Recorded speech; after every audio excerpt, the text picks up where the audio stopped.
அப்படி இல்லை. அப்பா அவ்வளவு கரிசனமாக பாட்டு கற்றுக்கிட்டா சுத்தமாக பாடணும், அர்த்தம் தெரிஞ்சுட்டு பாடணும் அப்படிங்கிறதுக்காக முதல்ல தெலுங்கு வாத்தியாட்ட சேர்க்கறது அப்படின்னு வச்சுட்டார். ஆனால் சிதம்பரத்துலேருந்து அதுக்கு போகிறதுக்கு முடியல, இங்கே விழுப்புரம் வந்தாச்சு. இப்போ என்ன பண்ணுறதுன்னு தெரியல, இங்கே தெலுங்கு வாத்தியாரும் கிடைக்கல, வீட்டிலேயே உட்காந்துச்சுருக்கு. இதை பார்த்த அந்த ஸ்கூலில் இருக்கிற, அந்த ஊர் ஸ்கூலில் இருக்கிற ஹெட் மாஸ்டர், அவர் சுப்பிரமணிய சாஸ்திரியோட ஃப்ரெண்டு.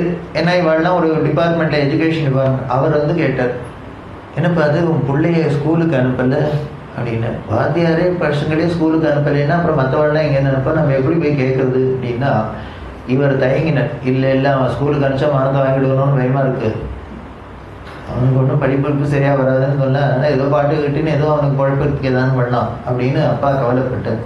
ஆனால் அந்த ஹெட் மாஸ்டர் விடுறதா இல்லை. இவர் ஏதோ குழந்தைகள் ஒரு தரம் அப்படி இப்படி இருக்கும்னா ஏதோ விளையாட்டு புத்தியாக இருக்கும், இதுக்காக ஸ்கூலையே நிறுத்துவா, நம்ம வீட்டு பசங்களே ஸ்கூலுக்கு வரலைன்னா நம்ம அப்புறம் அடுத்த வாரம் எப்படி ஸ்கூலுக்கு அனுப்புன்னு சொல்லுது. அதனால என் பொறுப்பு சுவாமிநாதனை பார்த்துக்க வேண்டியது, அவனை படிக்க வைக்க வேண்டியது, நான் பார்த்துக்கிறேன், ஸ்கூலுக்கு அனுப்பி தான் அவனும் வல்லு கட்டாயமாக ஸ்கூலுக்கு அவரை எடுத்துன்னு போயிட்டார். ஆனால் அப்பாவுக்கு ஒரு நிம்மதி என்னன்னு, இங்கே விழுப்புரத்துக்கு வந்து அப்புறம் 5ஆவதுலேருந்து சேர்ந்தோடனே பழையபடி பிக்கப் ஆகிடுது. அப்பாவுக்கு பயம் விட்டுடுது, அப்பாடா இது ஏதோ இப்படிதான் இருக்குது அப்படின்னு நினச்சிருந்தார். ஆனால் அதுக்கு கொஞ்ச நாளத்துக்கு மேலே நீடிக்கலை, திண்டிவனத்துக்கு ட்ரான்ஸ்ஃபர் ஆகிடுது. உடனே ஓடும், இங்கேருந்து திண்டிவனத்துக்கு ஷிஃப்ட் ஆகிடுச்சு. அங்கே ஆர்காட் அமெரிக்கன் மிஷன் ஸ்கூல் அப்படின்னு கிறிஸ்தவ மிஷினரி நடத்திட்டு இருக்கிற கான்வென்ட்டு. அதனால் அப்பா கொண்டு அதில் சேர்த்தார். வேடிக்கையாக இருக்குது. பின்னால் சனாதன தர்மத்தையும் வேதத்தையும் நிலைநாட்ட போகிறவர் எங்கே படித்தார், எந்த ப்ராடக்ட் அப்படின்னா மிஷினரி ஸ்கூல் ப்ராடக்ட். இன்றைக்கி போனேன்னா திண்டிவனம் அந்த ஸ்கூலில், அமெரிக்கன் மிஷன் ஸ்கூலில் கல்வெட்டில் போட்டிருக்கா, அலுமினி லிஸ்ட்டில் போட்டிருக்கா சுவாமிநாதன் அப்படின்னு. எஸ் சுவாமிநாதன் யாருன்னு, ஜெகத்குரு சங்கராச்சாரியார் அப்படின்னா. பெரியவா பேரில் ஒரு லேபரேட்டரியே வச்சுருக்கா, காஞ்சி காமகோடி பீடாதிபதி ஜெகத்குரு சங்கராச்சாரிய சுவாமிகள் அப்படின்னு. காரணம் என்னென்ன, அவளுக்கும் ஒரு பெருமை. நம்ம ஸ்கூலில் படித்த பையன் என்ன, அந்த ஸ்கூல்லேருந்து தான் நேராக சங்கராச்சாரியாராக வந்தது. அந்த காலத்தில் 4th ஃபார்ம் அப்படின்பா, அந்த 4th form, 3rd form, 4th form அப்படின்பா. அதாவது 6வது ஃபஸ்ட் ஃபார்ம், 7வது செகண்ட் ஃபார்ம், 8வது 3rd ஃபார்ம் அப்படிலாம். அப்படி படிச்சுன்னுக்கிறதே தான் இவருக்கு பூனல் கொண்டு வச்ச உபநயனம் நடந்தது. உபநயனம் நடந்தோடனே குரு பார்வைப்படணும், குரு கடாட்சம் வேணும், குரு தரிசனம் வேணும், அனுகிரகம் வேணும்னு அந்த காலத்தில் காமகோடி பீடாதிபதி, அந்த 64வது பீடாதிபதி. அவள் திண்டிவனத்துக்கு பக்கத்தில் பெருமுக்கல் அப்படின்னு ஒரு கிராமம், அங்கே கேம்பில் இருக்கிறது. அப்பா சுப்பிரமணிய சாஸ்திரி குழந்தைகள் குடும்பத்தோடு அழைச்சின்னு போனார்.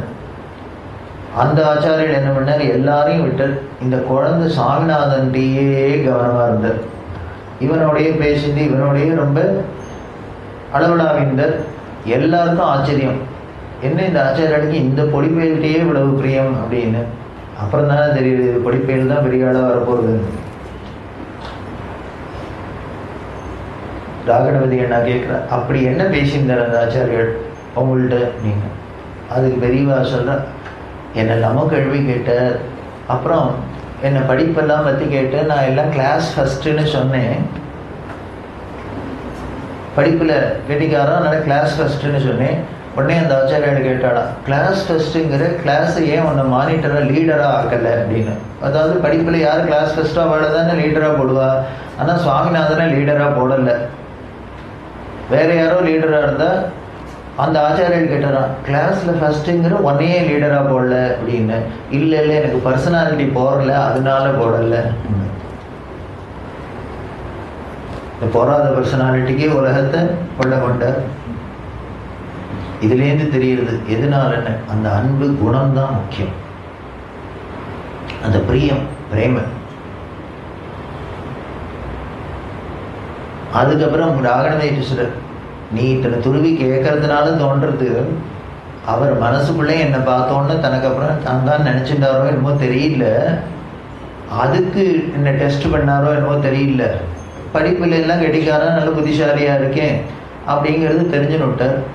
அதே சமயம் எனக்கு கிளாஸ் லீடராக இருந்தால் 40 பசங்களை மேய்க்கணுமே, மேய்ச்சி கட்டணுமே, அந்த லீடர்ஷிப் குவாலிட்டி என்கிட்ட இருக்கான்னு கவனிச்சாரோ என்னமோ தெரியல. அதனால உன்னையே லீடராக பண்ணலன்னு. ஏன்னா இத்தனை பெரிய மடத்தை எந்த நிலையில கட்ட போறாரு, இது அத்தனையும் மேய்ச்சி கட்டணுமே, அதுக்கு எனக்கு எதான எக்ஸ்பீரியன்ஸ் இருக்குமோ சாமர்த்தியம் இருக்குமோன்னு கேட்டாரோன்னு நீ இப்போ கேட்டோன்னு எனக்கு தோன்றது. அப்படி அந்த ஆச்சாரியர் பேசியிருந்தா எல்லாருக்குமே ஆச்சரியம். அப்புறம் அப்பா கிளம்பினர், ஊருக்கு வரதே சொன்னார், அடிக்கடி சுவாமிநாதன் மடத்துக்குவா அப்படின்னு. இந்த காலம் மாதிரி எல்லாம் துடுக்குலாம் ஓட மாட்டார். ஒரு இடத்துக்கு போகிறது வருதுன்னாலே அந்த காலத்தில் ஒரு பெரிய விஷயம்தான். இப்போதான் எங்கே பார்த்தாலும் ஏர்போர்ட்டில் முதற்கொண்டு மணிக்கணக்காக கியூவில் நிற்க வேண்டியிருக்கு, ரேஷன் கடை மாதிரி. அத்தனை பேர் காலம் சுத்தின காலாவே இருக்கு. அது என்னதான் வேலைன்னு தெரியல, என்னதான் சாதிக்கிறோம்னு தெரியல. ஆனால் நம் முன்னோர்கள்லாம் இடத்தை விட்டு அசையாதே என்னெல்லாமோ சாதனை சாதிச்சிருக்கா, இருந்த இடத்துலேருந்தே உட்கார்ந்த இடத்துலேருந்தே. அதாவது எல்லாத்துலேயும் ஒரு அளவோடு இருந்திருக்கா. அளவு ஒரு கச்சிதமாக, எதையும் வீணடிக்காத, எதையும் அப்படி இல்லை. இருந்ததுனாலேயே பொருளாதாரம் செழிப்பாக இருந்தது. நாம் அதை வீணடிக்கிறதுனால தான் இப்படி திண்டாடுறோம். அப்படி இருந்த காலம் வீட்டுக்கு வந்தாச்சு. ஆகாரனர் வீட்டுக்கு வந்துட்டார். ஆனால் இந்த குழந்தை சுவாமிநாதனுக்கு மட்டும் அந்த ஆச்சாரியை பார்த்தது மனசில் அப்படியே ஒரு தாமரை, திருப்பி திருப்பி அவரை பார்க்கணும் அப்படின்னு. ஆனால் அப்பா அம்மாவோ இப்பொழுதைக்கு அழைச்சிட்டு போக மாட்டா. இனிமேல் 1 வருஷம் கழிச்சோ 2 வருஷம் கழிச்சோ எப்போ போகிறாளோ தெரியாது. பார்க்கணுன்னா ஆர்வமாக இருக்குது. அப்பா அம்மா அழைச்சிட்டு போக மாட்டான்னு தெரியும். அதனால என்ன பண்ணிட்டு தூங்கி இந்த குழந்தை ஒரு நாளைக்கு வெடிகாலத்தில் ஏந்துட்டு ஆளை காணும் வீட்டில். இன்னும் படுத்திருந்த குழந்தைய காணுமேன்னு கவலைப்பட்டு தேடினா, சரி படிக்க அடிக்க ஃப்ரெண்டு வீட்டுக்கு போயிருப்பானா கூட அங்கே போனால் அந்த வீட்டு பையனையும் காணும். இப்போ திண்டிவனத்தில் 2 வீட்டில் 2 பசங்களை காணும் அப்படின்னா இந்த காலம் மாதிரி கம்யூனிகேஷனுக்கு வழி இல்லை. தவிக்கிற எங்கே போயிடுச்சு, என்ன ஆச்சு, ஏதாச்சு. இந்த காலத்து குழந்தைகள் மாதிரி இல்லையே, சொல்லாத கொள்ளாத பெரியவாளுக்கு தெரியாது, ஒரு காரியம் பண்ண மாட்டாள். இப்பெல்லாம் தான் குழந்தைகள் வந்தாலும் நமக்கு கவலை இல்லை, போனாலும் கவலை இல்லை. ஃப்ரெண்டு வீட்டில் இருக்கேன்னு வாட்ஸ்அப்பில் வருது ராத்திரி 11 மணிக்கு. டின்னருக்கு என்ன பண்ணுறதுன்னா தேவையில்லை. இப்படிலாம் பண்ண முடியுமா அந்த காலத்தில்? எங்கள் காலத்தில் எங்கள் அப்பா வரானே பயமுறுத்தியே விடப்பா. ஏதானு நாங்கள் விஷம் பண்ணினா அப்பா வந்துருவா அப்போ. ஏன்னா அப்பா தானே வர போலீஸிங்கமாக வருது. இப்போ நினச்சா வேடிக்கையாக இருக்குது. அப்படிலாம் இருந்த காலம். அப்பா அம்மா எதிர்க்க உட்கார மாட்டா. வீட்டில் ஒரு பெரியவா சின்னவா ஒரு விவஸ்தை இருந்தது, ஒரு மரியாதை இருந்தது. இப்படி இல்லாமல் அழகாக இருந்தது. அதாவது எல்லாத்தையும் கெடுத்து குடிச்சவராக பண்ணினோம். இதை விட இன்னமே நல்லதை அழிக்க முடியாது அப்படிங்கிற அளவுக்கு நாம் பண்ணி வச்சிருக்கோம் இல்லையா? இது என்னைக்கு நமக்கு இதோட பெருமையெல்லாம் தெரிஞ்சு நாம் திருப்பி ரிவர்ஸ் கியர் போட்டு ப்ராக்டிஸ் பண்ண போகிறோமோ, நம்ம குழந்தைகளுக்கு சொல்லித்தர போகிறோமோ, நடக்க போகிறதோ தெரியல. அதுக்காக தான் பெரியவா வந்தார். அவர் அவதாரம் பண்ணினது இந்த வேல்யூஸ் எல்லாம் தெரியணும், நம்மளோட வாழ்க்கையை திருப்பி சீர்படணும், நமக்கு அதை ஃபாலோ பண்ணுற அளவுக்கு நமக்கு ஒரு தைரியம் வேணும். தைரியம் தான் இல்லை, அவ்வளவுதான். அந்த தீர்மானம் இல்லை, இப்படிதான் இருக்கிறது அப்படின்னு தீர்மானம் பண்ணிட்டா என்ன பண்ண முடியும்? இதோ இப்போ எங்கள் கற்பா மாமி பண்ணியிருக்காளே, இத்தனை பெரிய ஃப்ளாட்டில் 2 தூண் தான் வைப்பேன்னு நட்டர் எடுக்கிற கேட்டால் கிராமம் மாதிரி இருக்கணும், உடையாளூர் மாதிரி இருக்கணும் அப்படின்னா ஏன் இதுக்கு ஆயிரக்கணக்கில் செலவழிச்சு இப்போ என்ன லாபம் நஷ்டம்னு தெரியல. ஏதோ நரசிம்ம சுவாமி பிரதட்சணம் வேணும் கேட்டா ஏன் தீர்மானம் பண்ணிட்டா கற்பகம்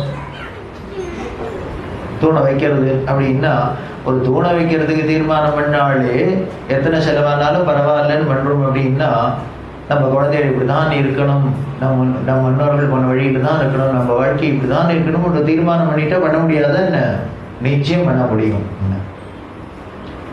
அந்த நம்பிக்கை முதல்ல நமக்கு அதில் ஒரு கன்விக்ஷன் வரணும், நம்பிக்கை வரணும். இது நல்லது, இது அவசியம் தேவை அப்படின்னு வந்துடுத்து அப்படின்னா நிச்சயம் காரியம் நடந்துடும். அப்போ காரியம் நடக்கலைன்னா நமக்கு அந்த நம்பிக்கை வரல, தீர்மானம் பண்ணலைன்னு அர்த்தம். அந்த நம்பிக்கையும் தீர்மானம் வரத்துக்கு தான் பெரியவா. அதுதான் குருவோட அந்த தெளிவு, குருவின் திருவார்த்தை கேட்டல் அப்படின்னு அவரோட உபதேசம் என்ன பண்ண, இந்த கிளாரிட்டியை கொடுக்கறது, தெளிவை கொடுக்கறது, நமக்கு தைரியத்தை கொடுக்கறது, அனுஷ்டானம் பண்ணணும். அப்படி குழந்தைகளை காணும். அப்படி இருந்த காலத்தில் 2 குழந்தைகள் சொல்லாத கொள்ளாத குழந்தைகள் காணும் தான் நிச்சயமாகவே கவலைப்பட்டிருப்பார். இந்த குழந்தைகள் எங்கே போச்சுன்னார், பெருமுக்கல்ல பார்த்த அந்த ஆச்சாரியிட திருப்பி பார்க்கணும்னு ஆசை. ஆனால் வீட்டில் விடமாட்டான்னு தெரியும், தனியாக போகிறதுக்கு பயம். அதனால் துணைக்கு ஃப்ரெண்டை தூங்கின்ற ஃப்ரெண்டை எடுத்து நீ சத்தம் போடாத என்னோட வான்னு அழைச்சின்னு போயிடுத்து. காசு எல்லாமும் கிடையாது, நடராஜா தான் நடமாடும் தெய்வம். அன்றைக்கே நடக்க ஆரம்பிச்சு கொடுத்தோம். நேர பெருமுக்களுக்கு போனால் அங்கே ஷாக் என்னென்ன, அப்போ தான் அந்த ஆச்சாரியர் கேம்ப் எல்லாம் காலி பண்ணிட்டு அடுத்த ஊருக்கு போகிறார். இங்கேருந்து திண்டிவனத்துலேருந்து பெருமுக்கலே நடந்து வந்திருக்கோம் பார்க்க போகிறோம்னா, அவர் இன்னும் தாண்டி போயிட்டார். சாரம்னு ஒரு கிராமம், அங்கே போயிட்டார். உடனே இந்த குழந்தைகள் அங்கே போ, சாரத்துக்கு போனான். அங்கே போனால் அந்த ஆச்சாரியர் பார்த்தார். இந்த சுவாமிநாதனை பார்த்தோன்னா அவருக்கு மெய் மறந்து கொடுத்தோம். அட குழந்தை திரும்பி வந்து கொடுத்தேன்னு இந்த குழந்தையோட பேசிந்தார் அளவலாவிந்தார்.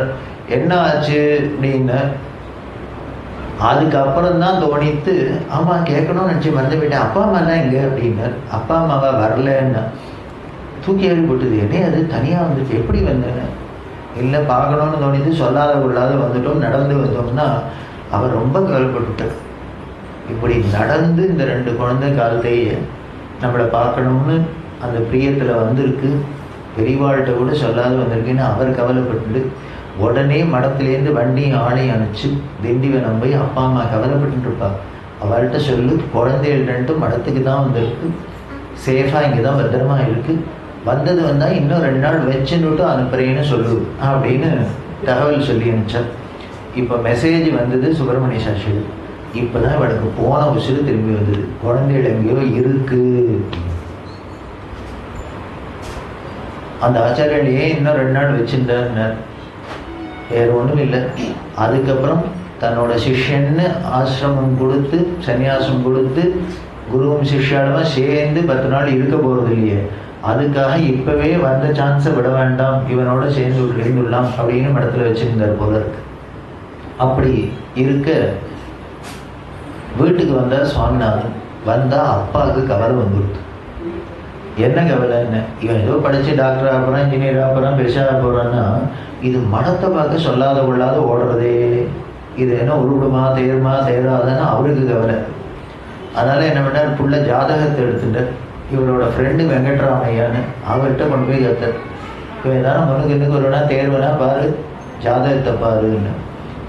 சுவாமிநாதன் ஜாதகத்தை வாங்கி பார்த்தார். வெங்கட்ராமையா ஜோசியர் என்ன பலன்னு சொல்லுவார், பரமேஸ்வரனோட ஜாதகத்தை பார்த்துவார். கழுத்தில் பாம்பு இருக்கும், தலையில் சந்திரன் இருக்கும்னு எல்லாம் காமிக்க முடியுமா என்ன? அவர் நல்ல ஜோசியராக இருந்ததுனால பார்த்தார். ஆனால் என்ன பண்ணும், அந்த அம்பாளோட வேலை திரோதானகரீஸ்வரி அப்படின்னு முக்கியமான சமயத்தில் அப்படி மாயத்தலையை போட்டு ஸ்க்ரீனை இறக்கிடுவோம், தெரிய விடமாட்டா. ஏன்னு அதுக்கப்புறம் தெரிஞ்சு கொடுத்தோன்னா சுவாரஸ்யம் போயிடும். கிளைமேக்ஸ் என்னன்னு ட்ராமா ஆரம்பிக்கிறதே தெரிஞ்சு கொடுத்தோன்னா எவனாலும் உட்காருவேன்னா அப்போ என்ன பண்ணும் அப்படிங்கிறது. வெள்ளிக்கிழமை வரத்தே சீரியல் அப்படி நல்ல இடத்துல கொண்டு நிறுத்தணும். அப்படியே எதாப்புல ஹீரோயின் ஓடி வரா, கார் வேகமாக போகிறது, அப்படி கிட்டக்க வரதே தொடரும். அப்படி போட்டால் அப்போ தான் திங்கக்கிழமை ஆன் பண்ணுவோம். இல்லாத அதுக்கு திங்கக்கிழமை எப்போ ஆன் பண்ணால் என்னென்ன அது அப்படி போயிடும், இவன் நடந்து போயிடுவோம், கதை கண்டினியூ ஆகும். இவன் வெள்ளிக்கிழமை ராத்திரி தூங்காத இருந்து, சனிக்கிழமை முழுக்க தூங்காத இருந்து, ஞாயிற்றுக்கிழமை தூங்காத இருந்து, என்னைக்கு திங்கக்கிழமை சாயந்தரம் 8 மணி வரப்போகுதுன்னு காத்துருந்து இத்தனை ஊத்தடிக்கணும்னா எதுக்குன்னு அதை பண்ணுறதுனால தான் ஏன் இப்படி இருக்குது. இல்லைன்னா முதல்ல தெரிஞ்சு கொடுத்தனா எவனான்னு திரும்புனா இதே டெக்னிக் தான் அம்பாளும் பண்ணிகிட்டு இருக்கா. நம்ம வாழ்க்கையில் நாளைக்கு என்ன நடக்க போகுது, அன்றைக்கி என்ன நடக்க போகுது, யாருக்கு என்ன தெரிஞ்சு கொடுத்தோம்னா யாரானா அவள் காலை போய் பிடிக்குமா, திரும்பி பார்க்குமா. அப்பப்போ அந்தந்த சீனில் மட்டும்தான் காமிக்கணுங்க வழிய திரோதான. அதுக்கு தான் அம்பாள் என்ன பண்ணுறாங்க, இது ஒரு அதனால தான் மாயான்னு பேர் அவளுக்கு, மாயத்தரை போட்டு மறைக்கிறான். அதை போல் இந்த சாமிநாதன் ஜாதகம் வெங்கட்ராமையா கைக்கு போனோடனே அவள் முடிச்சுன்னு விட்டா. என்ன பண்ணா, ஒரு ஸ்க்ரீனை போட்டுட்டா அவருக்கு கண்ணில். ஆனால் ஏதோ பலனும் சொல்லணும். இது பார்த்தா ஏதோ ஒரு அமானுஷ்ய ஜாதகமாக தெரிகிறது, என்ன சொல்கிறதுன்னு புரியல. அதனால் அவர் என்ன பண்ணார், இவ்வாறு சுப்பிரமணியா, உன் பிள்ளை ஜாதகத்தை பார்த்தா நம்மளை மாதிரி சாதாரண குடும்பத்தில் பிறக்கிற குழந்தையா தெரியல, இவரை பற்றி கவலைப்படுத்த விடுகிறார். இதான் பலன். அப்பா பார்த்தார், ஏதோ ஃப்ரெண்டு சொல்கிறான், ஜோசியர் சொல்கிறேன், நன்னா இருப்பான், யோக ஜாதகமா, பெரிய யோக ஜாதகம் ஓ அப்படின்னு ஏதோ நன்னா இருப்பான்னு சொல்கிறார். கவலை இல்லைன்னு அப்பா தீர்மானம் பண்ணிட்டார் ஆறுதலுக்கு. ஆனால் வெங்கட்ராமையாவுக்கு அடங்கலை. உடனே என்ன, குழந்தைய கூப்பிட்டு வா அப்படின்னு போய் சுவாமிநாதனை கூப்பிட்டு வர சொன்னேன். குழந்தைகிட்ட போய் பின்னால் போய் புழக்கடையில் போய் காலால் மீண்டு வா அப்படின்னு போய் காலை மீண்டு வந்தான் சுவாமிநாதன். உட்காத்தி வச்சு இவர் உள்ளே போனார், ஒரு சொம்பு தண்ணி எடுத்துன்னு வந்தார். தீர்த்தத்தை எடுத்துன்னு காலை நீட்டு அப்படின்னார். குழந்தை காலில் விட்டார், அலம்பினர், தன்னோட மேல் வஸ்திரத்தினால தொடச்சார். தொடச்சிட்டு காலை தூக்கி காமி அப்படின்னார். காலை தூக்கி காமின்னா அப்பா வயசு, அப்பாவோட ஃப்ரெண்டு, அவர் கீழே உட்காந்துருக்கிற, மேலே உட்காந்துட்டு எப்படி இருந்தாங்க பாரும்போது காலையை நீட்டுவா. சங்கோஜமாக இருக்கு. குழந்தை நீட்டுன்னா நீட்ட மாட்டேங்கிறது. அவர் நீட்டினா நீட்ட சொன்னார். நீட்டினா பார்த்தார் ஒத்து வெங்கட்ராமையா. சில வினாடி ஒத்து பார்த்தார். என்ன தோணித்தோ தெரில, எருக்கி பிடிச்சிருந்தார், குலுங்கி அழுதர். இவர் அழகத்தை பார்த்தா ஆச்சரியமா இருக்கு, குழந்தைக்கு சங்கோஜமா இருக்கு. விடுங்க மாமா மாமான்னா மாமா விடமாட்டேங்கிறார். இதை பார்த்து இந்த சுப்பிரமணிய சாட்சியில் ஆச்சு, ஐயோ வயசு வித்தியாசம் இல்லாத குழந்தை காலம் பிடிச்சுன்னு முதல்ல விடியா அப்படின்னு. அதுக்கு வெங்கட்ராமையா சொன்னா, விடுற காலம் இல்லைப்பா, அது என்ன பிடிக்க வேண்டிய காலம்னா எப்பேற்பட்ட வாதம் அப்படின்னு தேடி தேடுனா தேவனை என்னுள்ளே அது என்னென்ன ஆனானப்பட்ட வராக அவதாரம் எடுத்து விஷ்ணு தேடியும் கிடைக்காத பாதத்தை என்ன பண்ணிட்டுன்னு நம்ம எதற்கு நீட்டியே வச்சு உட்கார்ந்தாலே. ஒரு ஃபோட்டோ இருக்கு, எப்படி காலை நீட்டுன்னு பெரியவாளோட பாதம் மட்டும். இந்த பாதத்தை பார்க்கறதுக்கு தானே எல்லாரும் தவம் இருந்தார். அது நமக்கு ஓசியில் கிடைச்சிது. அந்த பாதத்தை பார்த்த விடுற காலம் இல்லை. அவர் என்ன கண்டாத கண்டறியாதன கண்டேன் அவர் திருப்பாதம் அப்படின்னு. இந்த ஜாதகத்தை பார்த்தா இது அமானுஷ்யமா தெரியுது.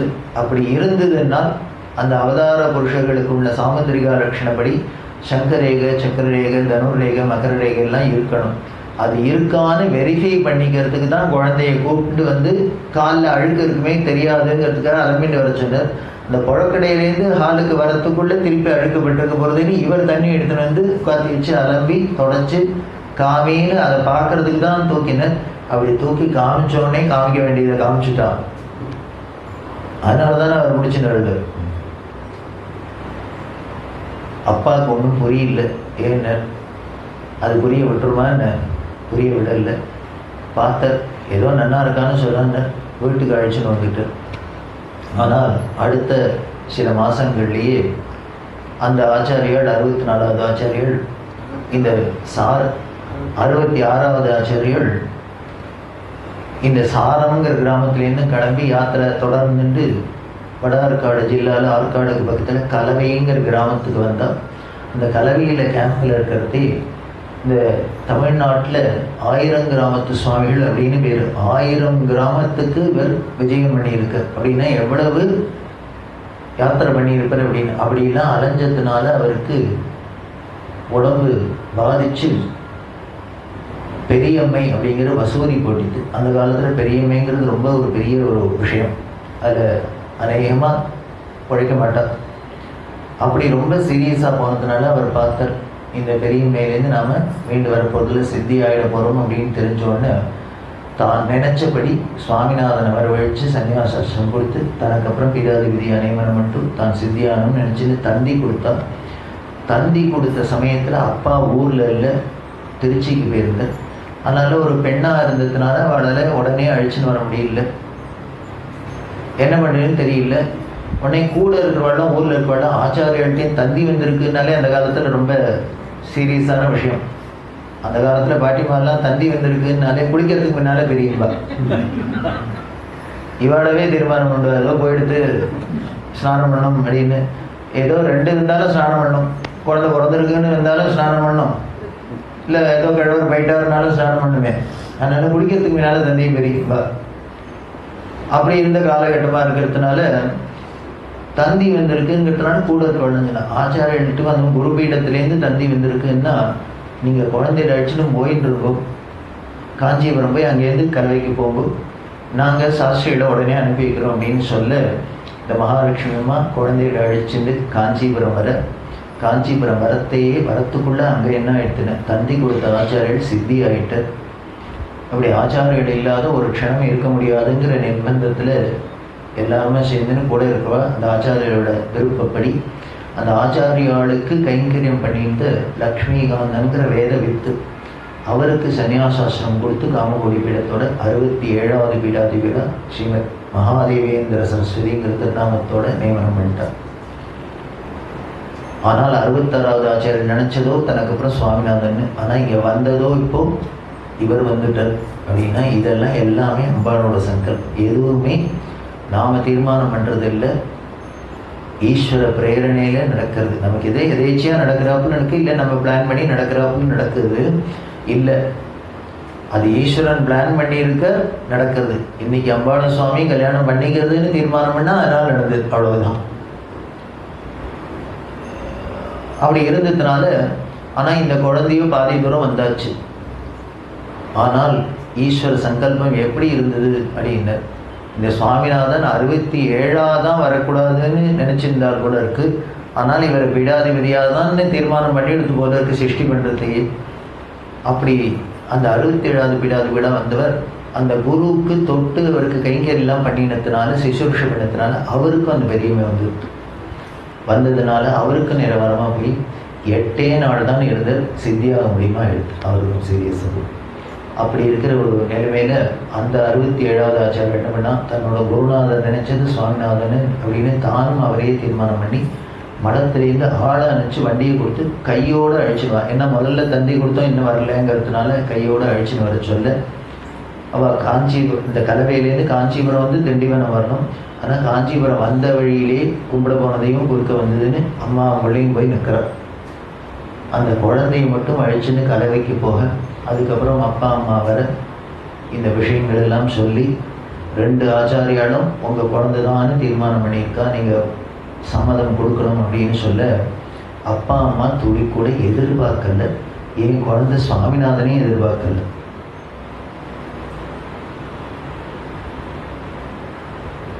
அப்போ எப்படி சம்மதிக்க முடியும்? எந்த அப்பா அம்மா எனக்கு வேண்டாம்னு ஒரு குழந்தைய தூக்கி கொடுப்பாங்க?